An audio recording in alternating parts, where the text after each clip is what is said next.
एक ओंकार सतनाम शिवोहम शिवोहम। दोनों हाथों को धीरे से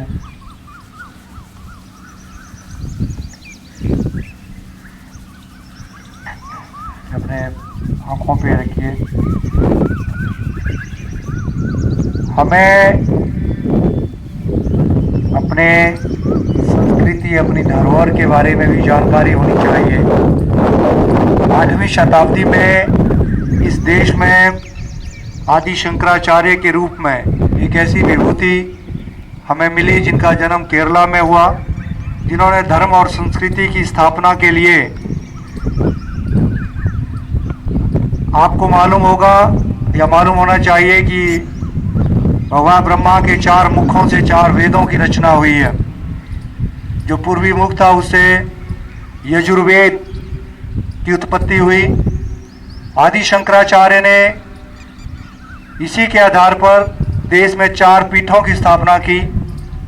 यजुर्वेद यानी पूर्वी, जो ब्रह्मा का पूर्वी मुख था, वहाँ से यजुर्वेद की उत्पत्ति हुई। यजुर्वेद से गोवर्धन पीठ, गोवर्धनपुरी में यानी जगन्नाथपुरी जिसको आज हम कहते हैं, वे पूर्वी पीठ के तौर पे आदि शंकराचार्य ने इस देश को दी। यजुर्वेद दक्षिण मुख से, ब्रह्मा के दक्षिण मुख से निकला, जिससे भगवान आदि शंकराचार्य ने श्रृंगेरी पीठ की स्थापना की, जिसे हम रामेश्वरम आज की तारीख में जानते हैं। पश्चिमी, ब्रह्मा के पश्चिम मुख से सामवेद की रचना हुई और आदि शंकराचार्य ने उसके आधार पर शारदा पीठ, जिसे हम आज के द्वारका कहते हैं, उसकी स्थापना हुई। और उत्तरी मुख से अथर्ववेद, जिसे हम ज्योतिर्पीठ के तौर पर बद्रीनाथ जानते हैं। तो चारों दिशाओं में, ब्रह्मा के चारों मुख से जो चारों दिशाओं में वेद की रचना हुई। सनातन धर्म जिसके ऊपर आधारित है, जो उसके स्तंभ है, 4 स्तंभ। आदि शंकराचार्य ने 8वीं शताब्दी में धर्म और संस्कृति को जिंदा रखने के लिए इन 4 पीठों की स्थापना करते हुए केरला में नंबूद्री खानदान में जिनका जन्म हुआ, उन्होंने इस देश के 3 बार भ्रमण किया। और 3 बार भ्रमण करने के पश्चात अगर आप बद्रीनाथ में जाते हैं तो उन्होंने केरल के ब्राह्मणों को बद्रीनाथ का काम सौंपा, उत्तर के ब्राह्मणों को दक्षिण का, पश्चिम के ब्राह्मणों को उत्तर का और उत्तर के ब्राह्मणों को पश्चिम का। ब्राह्मण का मतलब यह है कि जो ज्ञाता थे, लोग थे। ब्राह्मण का मतलब यहाँ किसी जात पात से नहीं है। और इस प्रकार उन्होंने उन्हीं को केदारनाथ धाम की खोज का भी श्रेय जाता है और वहीं पे उन्होंने समाधि भी अंत में ली। इसके साथ ही हम एक और विभूति को अगर याद करते हैं तो गुरु गोविंद सिंह जी एक ऐसे संत हैं जिन्होंने धर्म के लिए सब कुछ कुर्बान किया। बच्चों को कुर्बान किया, परिवार को कुर्बान किया।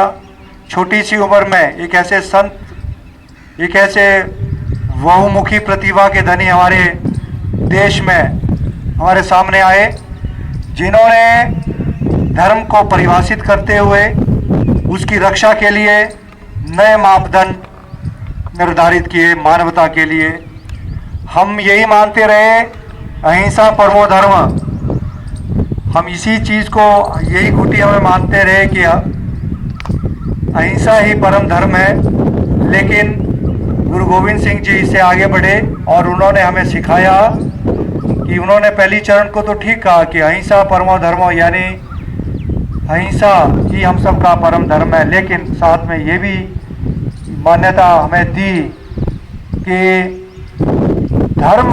धर्म हिंसा तथैव च धर्म रक्षति रक्षतः, यानी धर्म की रक्षा के लिए अगर आप हिंसा करते हैं तो उस रक्षा में आप जो भी काम करते हैं वो मान्य है।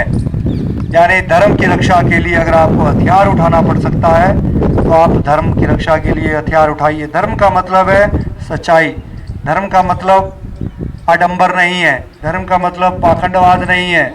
धर्म का मतलब है सच्चाई के साथ अगर आप खड़े रहते हैं और उसकी रक्षा के लिए अगर आपको हथियार उठाना भी पड़ता है तो वो स्वीकार्य है। अहिंसा परमो धर्म, धर्म हिंसा तथैव च, धर्म रक्षति रक्षतः। तो हमें अपने देश की जो धरोहर है, सांस्कृतिक धरोहर है, हमारे जो आध्यात्मिक धरोहर है, जो दिव्य पुरुषों ने हमें ज्ञान दिया है, दिव्य पुरुषों ने हमें मार्ग दिखाया है, उस मार्ग पे चलने के लिए भी हम लोगों को समय समय पर चिंतन करना चाहिए, मनन करना चाहिए और पता होना चाहिए कि हम कितने समृद्ध हैं। हमारे गुरुओं ने, हमारे पैगंबरों ने इस धरती को कितना बहुमूल्य ज्ञान दिया है, हम भूलते जा रहे हैं। गुरु गोविंद सिंह की यह पावन धरती, जिन्होंने हमें ज्ञान दिया कि धर्म के लिए आपको सब कुछ हंसते हंसते कुर्बान। जब गुरु गोविंद सिंह के प्यारे दीवार में चिनाए जा रहे थे, उनको जब यह खबर मिली तो उनकी आंखें नम हुई। तो उनसे पूछा कि गुरुजी आप क्या रो रहे हैं? तो उन्होंने कहा नहीं, ये इस चीज़ का परिचायक है कि धर्म की रक्षा करते हुए अगर हमारे अंदर थोड़ी सी भी धर्म के प्रति, सच्चाई के प्रति अगर हमारी थोड़ी सी भी श्रद्धा है तो हमें नम आंखों से उसको स्वीकार करना चाहिए, चाहे वो बलिदान कितना भी बड़ा क्यों ना हो। तो आज का सेशन यहीं पे समाप्त करते हुए अपना ध्यान रखिए। जो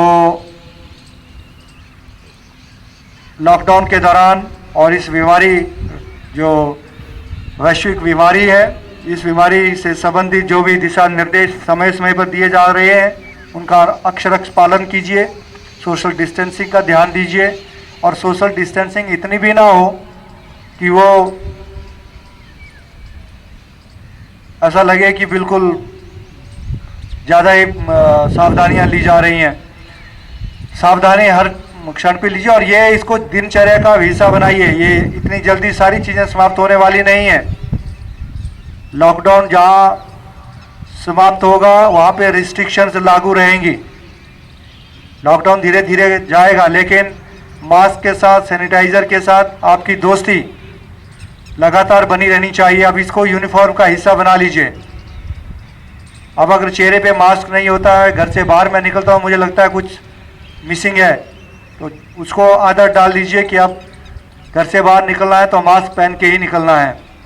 आदत डाल लीजिए सैनिटाइज़र हमेशा जेब में रहना है। आदत डाल लीजिए सोशल डिस्टेंसिंग को पब्लिक प्लेस पे मेंटेन करना है। ये आदत अब हमारे दिनचर्या में शामिल हो जानी चाहिए, क्योंकि जो वायरस है, जब तक इसका वैक्सीनेशन, जब तक इसकी दवाई नहीं आती है, तब तक ये अपना प्रकोप, इसका जो प्रभाव है वो रहेगा। तो अपने आप को मानसिक तौर पर तैयार कीजिए कि ये चुनौती सबके साथ है, हमारे साथ भी है, हमने इसके साथ कैसे रहना है। तो आज का सेशन यहीं पे समाप्त करते हुए अब खड़े हो जाइए। अंतिम हंसते हुए प्रांगण को छोड़िए। जो चीज़ें आप की हैं उनको ग्रहण करते हुए और फायदे के लिए अपने आप को अगले काम के लिए फिर यहाँ से रुखसत करिए।